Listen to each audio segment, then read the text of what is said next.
So welcome to this session. Becky, thank you very much for offering your time to do this for us.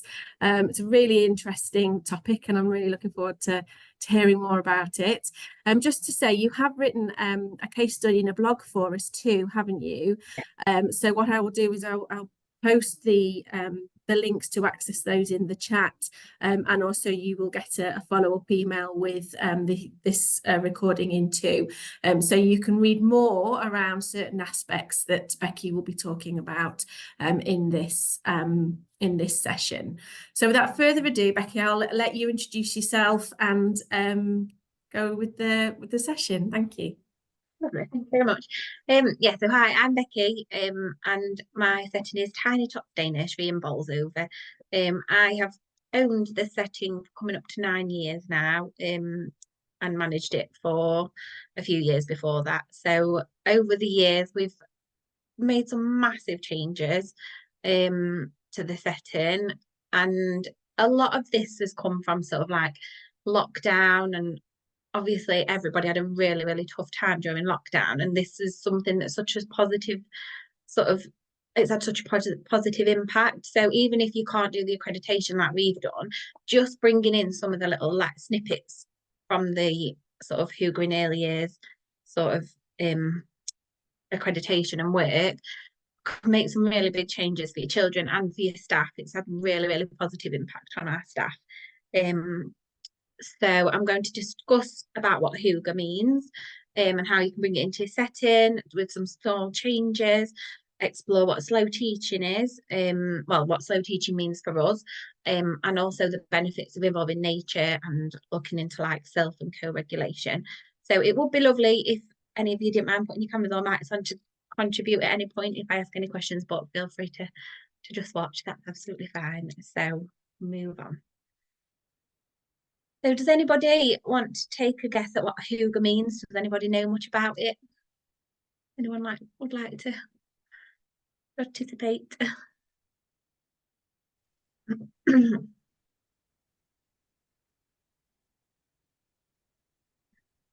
Never mind. So Hugo is so it's a Danish way of living, and it's about creating an atmosphere of warmth and well-being and coziness where children and staff can feel at peace and enjoy simple pleasures and being in the moment.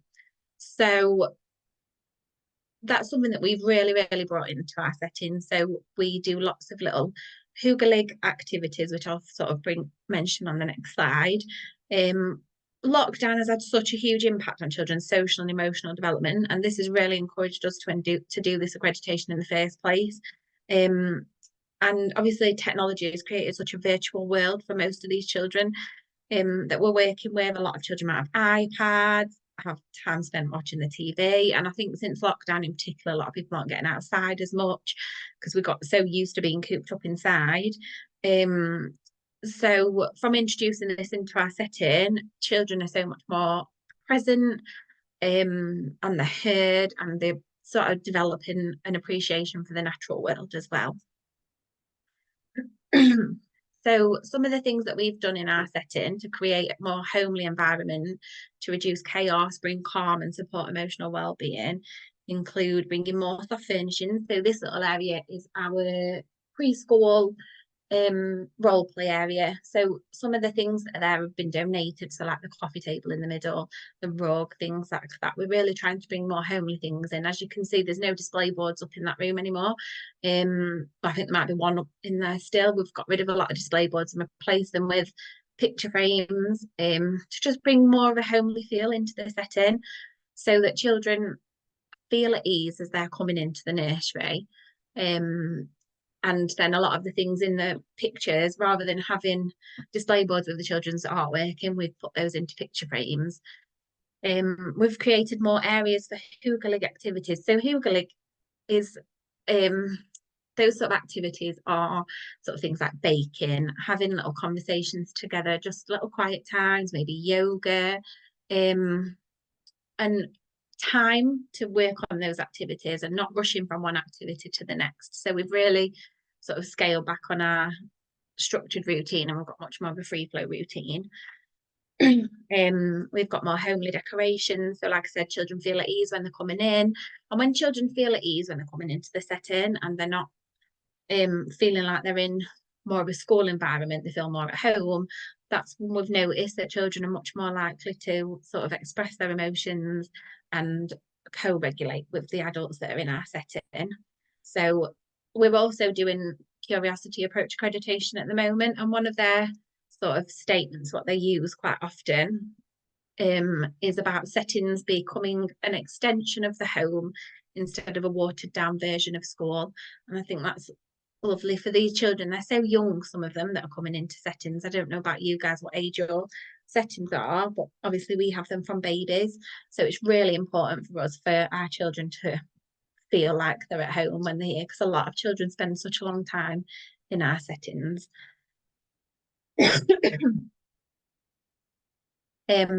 So nature as well. So we're bringing real plants into the setting as well, which quite often do have to be replaced, because I'm not going to lie, we're not that great at keeping them alive, but we do try, and the children are getting better at helping us with it as well. And we bring like natural fresh flowers as well. So we always have fresh flowers on the snack tables, in the entrance, and lots of like natural objects in the setting as well. So I don't know if you can see the photo, but in the toast thing, we've got little bits of bark. So instead of having plastic toast, we've got pieces of bark that the children can use as toast, or however they feel in the role play area. So we bring in lots of photos from home, so that helps with, especially when they come in the morning, if they're a bit unsettled, they can have a look at their photos, speak to the staff about what they've done at home, look at the photos.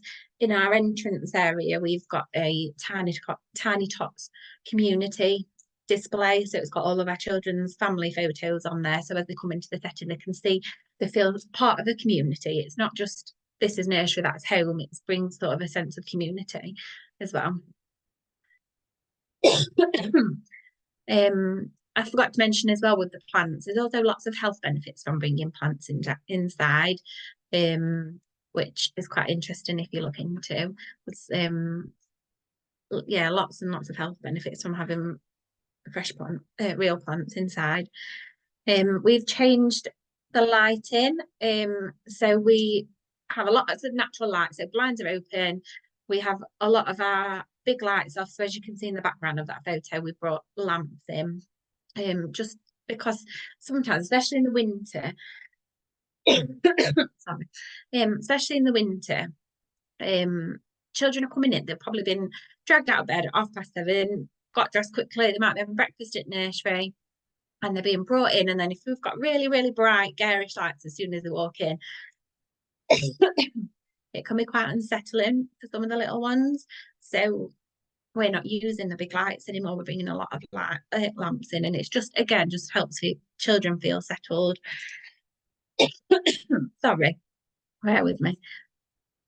So yeah, adding fairy lights and lamps, the softer lighting.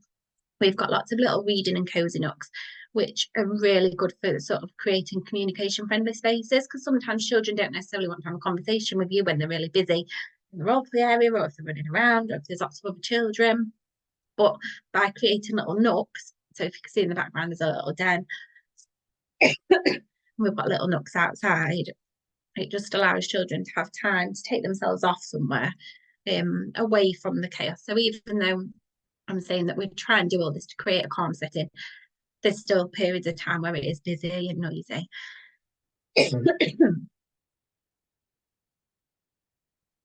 And then lastly is something called slow teaching. Has anybody heard of slow teaching or want to take a guess on what it is?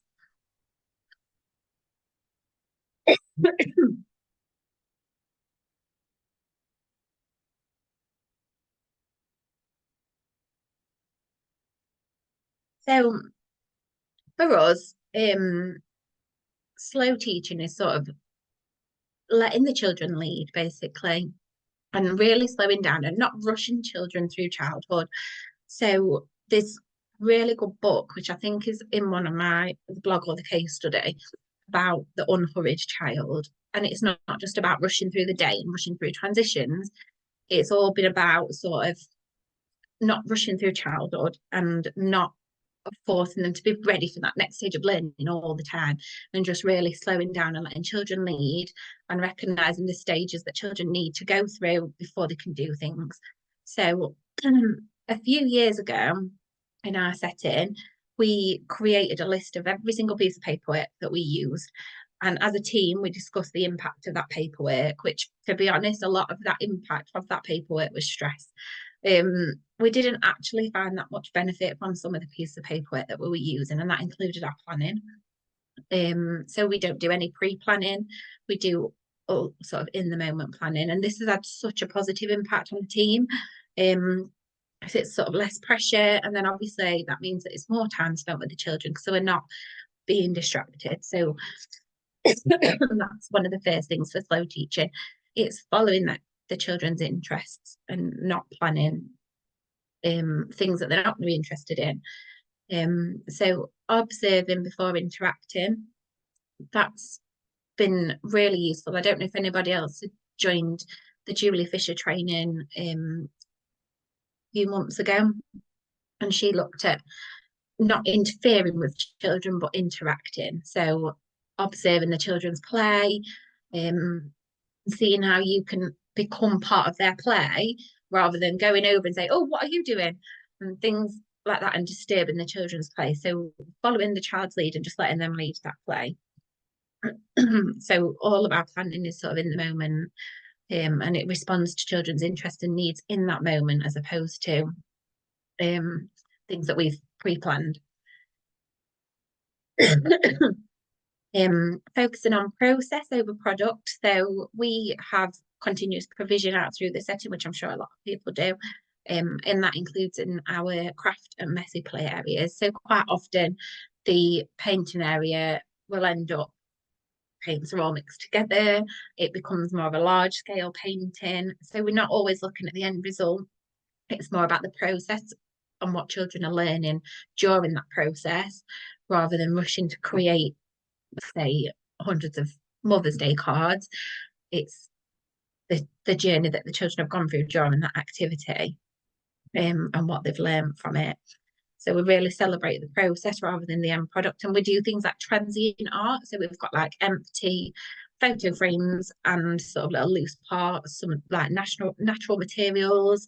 At Christmas, we dried some oranges and things like that, and had stuff like that in our transient art area. And they're actually really good things to use, like loose parts, to discuss emotions and things with children. So you can use them to create faces, and discuss, like, they're happy, they're sad, they're angry. And yeah, so they've been really lovely to do. So time to rest, recharge and chat. So obviously a lot of our babies and toddlers still have naps. Most of our preschool children don't have a nap, obviously, but we do try and encourage some calmer periods through the day. So we do things like yoga after lunch. We do little baking activities. Yesterday, our older toddlers, the ones that don't have a nap, went up to our staff room. So we've got quite a cosy staff room.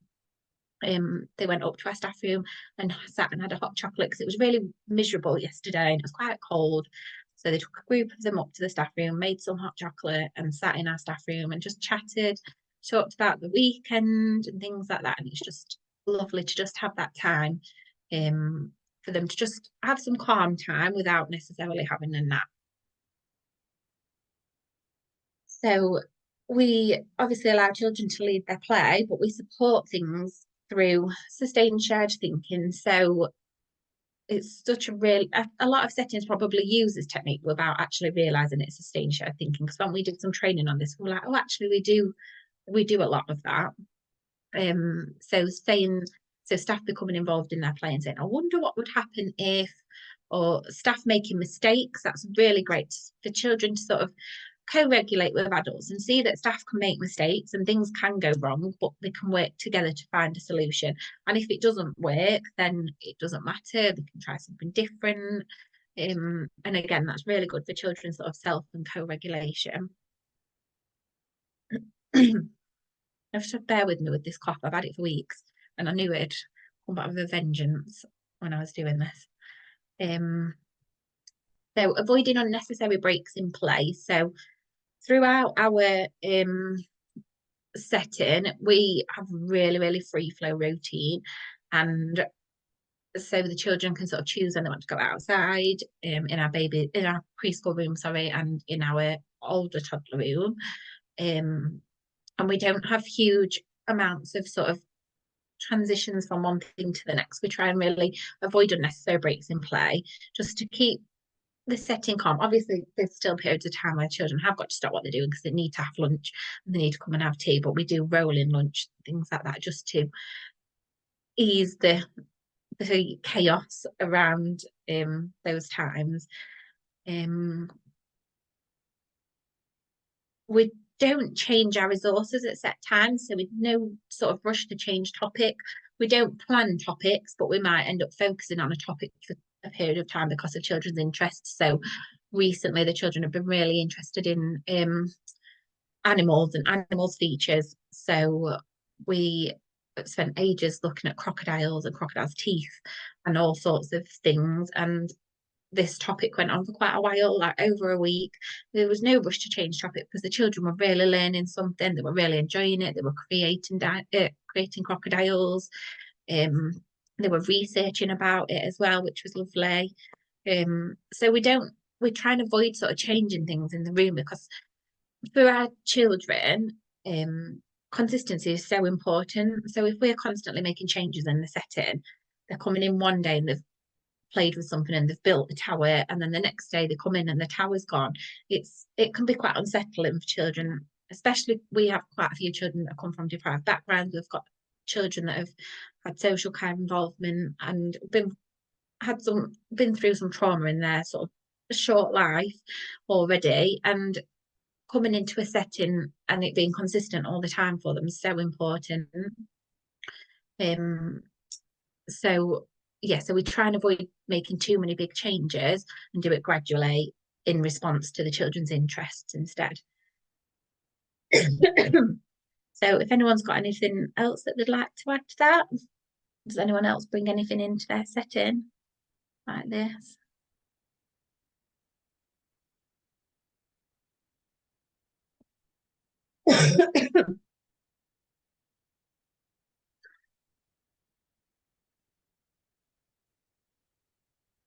So over the last last probably 3 years, I'd say, since lockdown, we have noticed sort of a change in children's behaviour and their sort of ability to self-regulate. Obviously, children aren't going to be able to self-regulate at an early age, but by the time children were leaving school pre-COVID, children would sort of be a bit further ahead than we're seeing now in some circumstances. So we're seeing that some children over the last few years have really struggled to sort of manage their own feelings and express their feelings in sort of a calm way that's not going to cause upset to other children. So we've really focused on sort of co-regulation and bringing in real like nurturing strategies so that children are able to co-regulate with an adult. So if they can co-regulate with an adult, calm down and then be able to explain what's happened, they're much more likely to then develop those healthy practices and healthy strategies, to then be able to go away and self-regulate if something's frustrating or if something's really upset them. So we've really tried hard over the last couple of years to bring these things in. So we've got really strong bonds with our key children, which I'm sure most children in most settings have. So it just allows us to understand how the children communicate and how we can support them in a way that works for them. So little things by us reducing the amount of paperwork that we're doing and spending all that time working directly with the children allows the staff to create these really strong bonds with their key children and with their parents and families as well. So it just really helps us to understand the children and understand how they're communicating and what that means for them. So we try to be really consistent and nurturing in our response to big feelings. So we find that supporting children to calm down first is really important. So it's lost my trail of thought now. So with the nurturing thing, rather than going in there and saying, oh, what's happened, sitting and having a cuddle with them, getting them to calm down, trying to distract them so that they just calm back down, focusing on the breathing and things like that. So, and we're consistent with that. So we're trying to ensure that all staff through the setting are consistent with it as well. And we offer that sort of nurturing environment so that the children can calm down, and then we can move on to exploring the reasons as to why they're upset, because children's ability to sort of think and communicate are massively impacted when they're upset or frustrated. So it's really important for us to focus on calming them down first and nurturing them before we explore what the cause was. So obviously we acknowledge and validate their feelings first and then move on to the reasons why. And staff model self-regulation, use sustained shared thinking techniques. So if I'm trying to think of an example, if a staff member's tower falls down, so in my blog or case study, I can't remember which one, we were talking about the tyres that we've got. So we've got lots and lots of go-kart tyres that were donated, and the staff and children were working together, and the tower kept falling down, and the staff sort of modelled to them that that's fine, we can try again, why don't we try this, and just doing as a team, working together to sort of overcome those barriers without saying, oh, I give up, I'm not doing it anymore. And sort of that persistence and staff remaining calm. Obviously staff aren't going to get upset in that situation, but children don't necessarily have that understanding. So for the children to observe the staff seeing things go wrong and it being okay, then that's really good for children to sort of pick up those self-regulation strategies. And staff also sort of work with children to learn the names of their emotions through the books, through conversations, just so that they can get to know the name for what they're feeling, so that going forward they can explain to the adult how they're feeling. So there's a strategy called name it to tame it. So in order to be able to tame an emotion, you need to be able to understand what it is and name it first. And there's a really interesting book, again, which is on my blog or case study, about different strategies for sort of naming and taming and other things about children's emotions. So back to sort of focusing on hygge again. It's in order to feel hygge, it's important to be present and notice the world around us. So these are some strategies that we sometimes use with the children. And also we did this as part of a training session as well. So these have been lovely for staff to use outside of work. So focusing on your breathing for a few minutes, slowing down, inhaling. With the breathing, you can do things with children. So you can say you've got candles on your hands and you can blow the candles out and put a finger down every time they blow it, and it just really sort of focuses them back down before you move on to exploring what might have upset them. So slowly inhaling and exhaling for 4 seconds each time. Complete a body scan. This is really good if you can't sleep at night. A few of our staff have started using this and they can't fall asleep. So you lie down, focus on your breathing, and then focus on one body part at a time and pay attention to how that feels before moving on to the next body part. So starting on your big toe, go down your toes, your feet, your knees, up to your knees. And it actually really sort of, if your mind is on overtime at night, it is actually quite a nice thing to do as you're trying to fall asleep. And it's actually lovely to do that with the children as well. And then focusing on your senses. This is so lovely to do with the children. So if you feel that children need to have some calm time, if they're getting a bit upset about something, you can focus on your 5 senses. So you can ask the children, what can they see, what can they smell, what can they hear, etc. Because focusing on the senses is a great way to bring children back to a calmer state, as it sort of redirects their thinking. So yeah, to do as well. And you can bring things in, especially if you've got fresh flowers in the room, or you might have like herbs in with your Play-Doh, things like that. It's lovely to sort of say, oh, what can we smell? And it really sort of like focuses a child's attention, because they've really got to think about it. So a big part of the Hugo accreditation was about nature and bringing nature inside and sort of spending time in nature as well. So nature is such an important part of the Hugo lifestyle, because getting outside every day encourages the endorphins to flow, and endorphins are produced to relieve pain, reduce stress, and improve mood. So we do get outside every day. Obviously, I'm sure most settings do, but we have free flow from downstairs for both of our rooms downstairs, and it makes it makes a huge difference. If you think back to lockdown, how much better did you feel for going outside when you've been cooped up inside? If you were going out for your daily walk, it made you feel so much better. Scandinavians actually raised to celebrate the seasons from a young age. It's part of their culture and their way of life. So getting outside in all seasons, that's something that we try and embrace, as much as it's difficult sometimes when parents are not wanting them to go outside, if it's raining or if it's too cold and things, but we really do try and embrace that.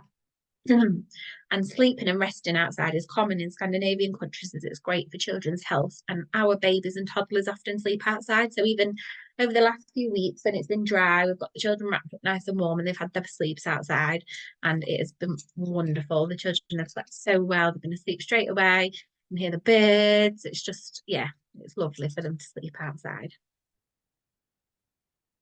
So this is our entrance area. So I was saying at the beginning, before everyone else joined, that a lot of these things have been donated to our setting. So the piano was donated, the picture, just to bring in those sort of homely resources. So if you do ask parents if there's things that you're looking for, it's worth asking parents, because you'd be very surprised at what people are happy to donate to you. And I was just saying as well that the lamps, we've got lamps throughout the settings. We don't use the ceiling lights really anymore, unless we really need to. And there were 2 dads waiting in this entrance area a few weeks ago when it was quite dark, with just the lamps on, and I accidentally turned the big lights on, and both dads went, oh God, oh, that's awful. And it did just make me think, actually, there's a reason for us bringing these lights in, rather than it just being because they look pretty. Actually, it creates such a warmer, calmer environment. Yeah, so if anyone would like to answer any of these questions, so how could you bring a little bit of Hugo into every day at your home and your setting? And what changes could you make in your own setting to enable you to slow down and be present? So it'd be really nice if anybody wanted to just say anything, if you found that useful. I sort of whizzed through it. I didn't expect it to go that quickly. I tried to slow down, but it's hard when you're nervous.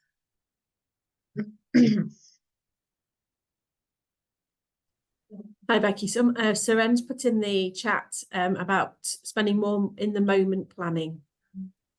Lovely. I'll just try and close this off because I can't see the chat at the minute. Right there.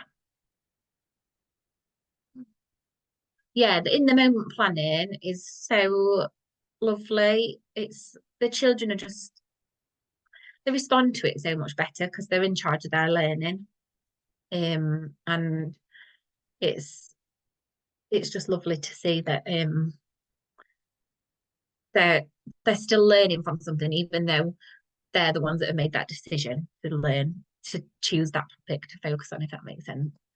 So more time, taking time to be present and slow down, look at our paperwork. If you feel like you're under pressure with all your paperwork, I'd definitely sort of get it all out and look at it and say, actually, do we need this? Do we need that? What are we benefiting from it? And look at like the 3 I's, your intent, your implementation, and your impact of it. And actually, if the impact isn't that much, then do you need it really? I know obviously there's statutory things, so we still do things like your progress check, we still have children's starting points, we do termly assessments, we do a lot of written work still that we feel that's necessary for us, but for another setting it might be slightly different. So it's definitely worth looking at, and definitely talking to children about their feelings. We've really tried hard, because it was during our Ofsted inspection. We had some children that were having some really big feelings and quite frustrated and showing a lot of anger, and we were really focusing on those children and trying to bring things in. So obviously it was part of our Ofsted inspection about sort of behaviour management and things. But it was fine. It wasn't a huge issue, but we've really tried to focus on it because we've noticed, especially the last few years, that children's emotions and feelings have been much bigger. Becky, do you want to stop sharing your screen? Because we can't see the slides now. So. Yeah, sorry. Okay, don't worry. The slides have finished now, to be fair, so that was the last one. Yes. So, and I can't. Oh, I've done it. How do I stop sharing? Oh, that's it. Does that stop sharing? Yes. Yeah. Yes. I'm used to Teams. I've not used Zoom for ages. So what does that say? So we use a colour monster with our children. How do you touch children about their feelings and incorporate this? So we do lots of books. So just so that children get to understand and be able to use the names for the feelings. So trying to think of an example. So my little boy is obsessed with Pip and Posy. And we've got Pip and Posy books, and they quite often Pip or Posy is upset about something. So one of them was upset because they took the scooter, and then that other child fell off the scooter. So we talk about what happened, why was he upset, or was he frustrated, or was he angry, and try and you introduce those words so that children understand what context they're being used in. And then when children are upset, the staff will say, oh, I can see you're really upset about that. Would you like a cuddle, or should we talk about it? And just naming those feelings, and sort of taking them into the little cozy area and just away from sort of the hustle and bustle of the construction area, wherever they are, and just try and talk about it. And then also talk about the impact on other children if they're at that stage. So with our babies, obviously, it's a lot of sort of showing children emotions and smiling and saying, oh, you look happy today, or giving them cuddles and things like that when they need it. So as they get older, then you can introduce more words with them for them to be able to understand it, so that then they can use those words. Does that make sense? So we have got an open day. I forgot to mention we're doing the open day on the 27th of April. 27th of April. Yeah. So you're more than welcome to come along and have a nose, because obviously there's only a few pictures on there, but we have got a video on our website as well as our setting. But it'd be lovely if you could make it to our open day, if you've not already booked on.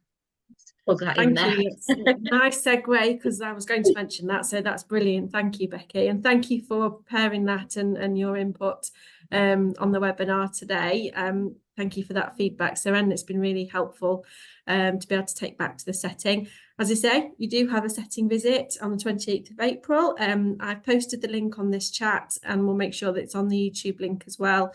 So if you do want to go and discover more about the Hygge setting and how you regulate and manage emotions, it's got that sort of focus, hasn't it, in terms of your strategies, and sort of elaborate a little bit more about what you've talked about today. So thank you very much, Becky, on behalf of the Stronger Practice Hub.